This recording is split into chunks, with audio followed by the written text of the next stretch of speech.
नमस्कार साथियों, मैं आनंद चांडिल्य आप सभी का आपके अपने चैनल आनंद चांडिल्य पर हार्दिक स्वागत करता हूं।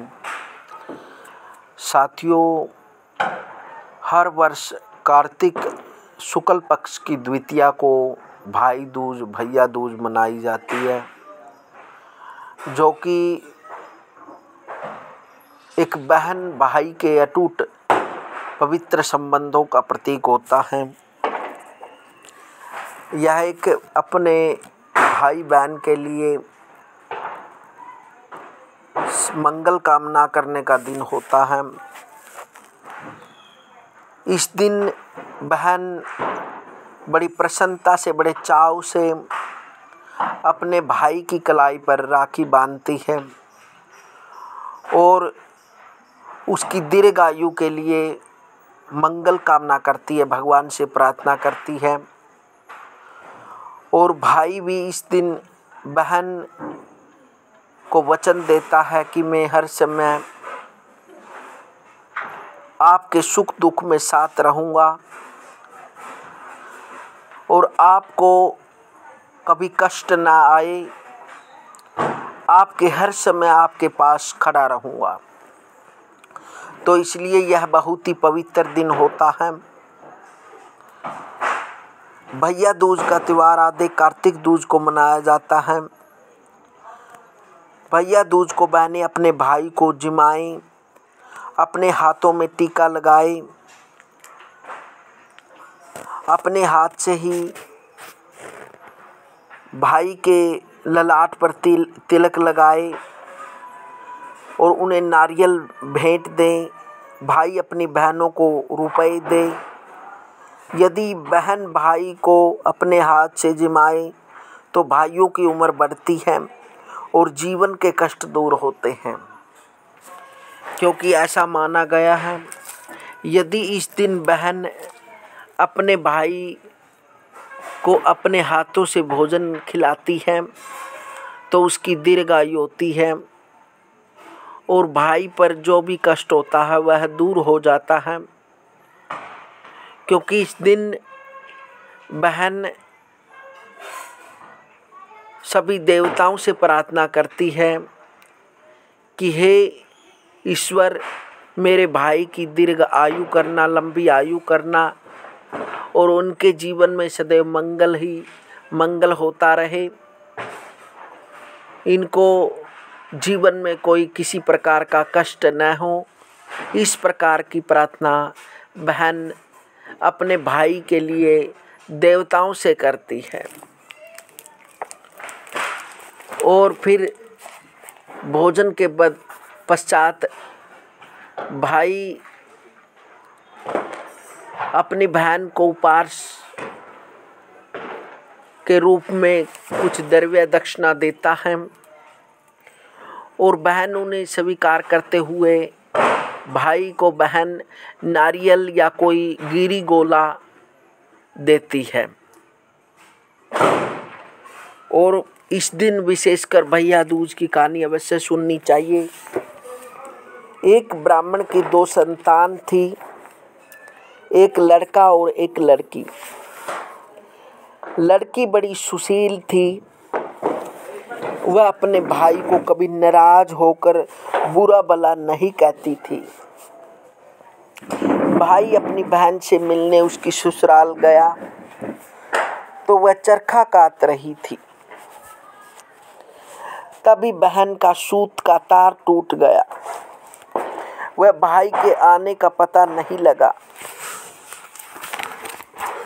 वह तार बार बार जोड़ रही थी पर वह जुड़ा नहीं और पीछे मुड़कर देखा तो भाई खड़ा था।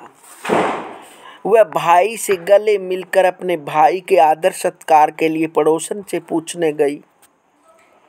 उसने तेल का चौका लगाकर घी में चावल पकाए, परंतु चौका सूखा नहीं और चावल पके नहीं। एक दूसरी सहेली से पूछने पर गोबर का चौका लगाकर दूध तथा पानी में चावल डालकर खीर बनाई और भाई को खिलाई। दूसरे दिन भाई के रास्ते के लिए वह चक्की में आटा पीसने लगी। आटे के साथ चक्की में सांप पिस गया, परंतु उसे पता नहीं चला। उसने उस आटे के लड्डू बना दिए और कपड़े में बांध कर दे दिए। जब भाई चला गया तो बहन को सांप पिस जाने का पता चला। वह अपने बच्चे को पालने में सोता छोड़कर भाई की राह पर चल दी। बहुत दूर जाने पर उसे उसका भाई एक पेड़ की छाया में सोता हुआ मिला और पास में पोटली रखी देखी। भाई ने अभी तक कुछ नहीं खाया था।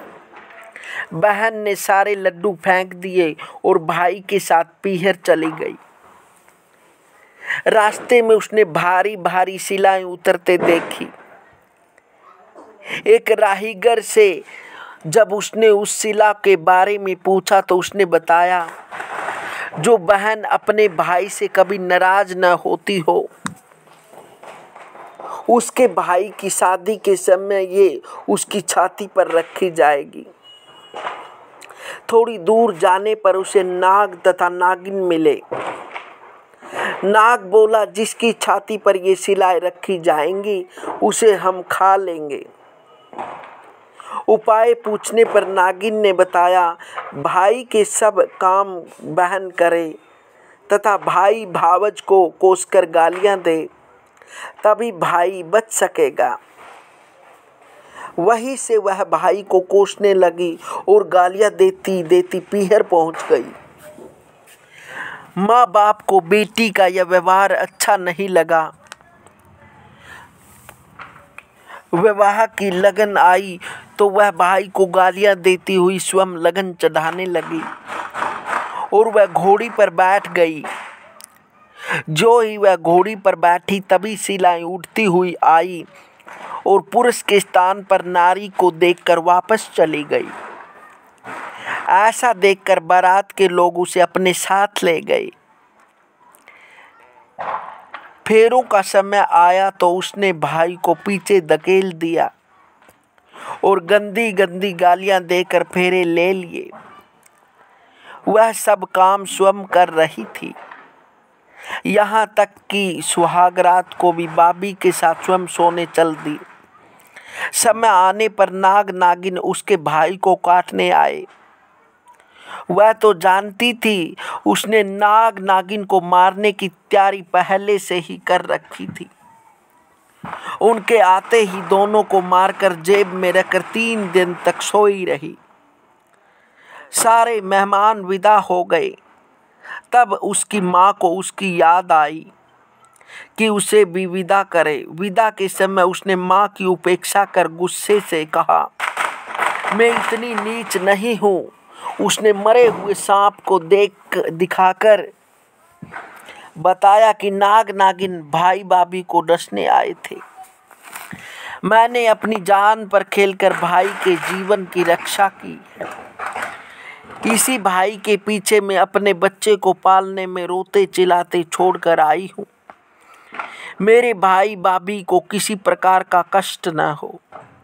यह कहकर जब लौटने लगी तो माँ और भाई ने उसे रोका और आदर के साथ विदा किया। भैया दूज के दिन चित्रगुप्त की पूजा के साथ साथ दावात तथा पुस्तकों की भी पूजा की जाती है और इस पवित्र त्योहार पर बहनें अपने भाई की मंगल कामनाएं करती हैं। और इस दिन यमुना ने भी अपने भाई यमराज को भोजन करवाया था। इसलिए यह पर्व कहीं न कहीं यमुना और यमराज से भी जुड़ा हुआ है। यदि इस दिन बहन अपने भाई को प्रसन्नता के साथ और आनंद के साथ भोजन कराती है तो भाई पर यदि किसी भी प्रकार की बुरी विपदा है वह दूर हो जाती है। ऐसा लेख शास्त्रों ने लिखा है। हरि ओम।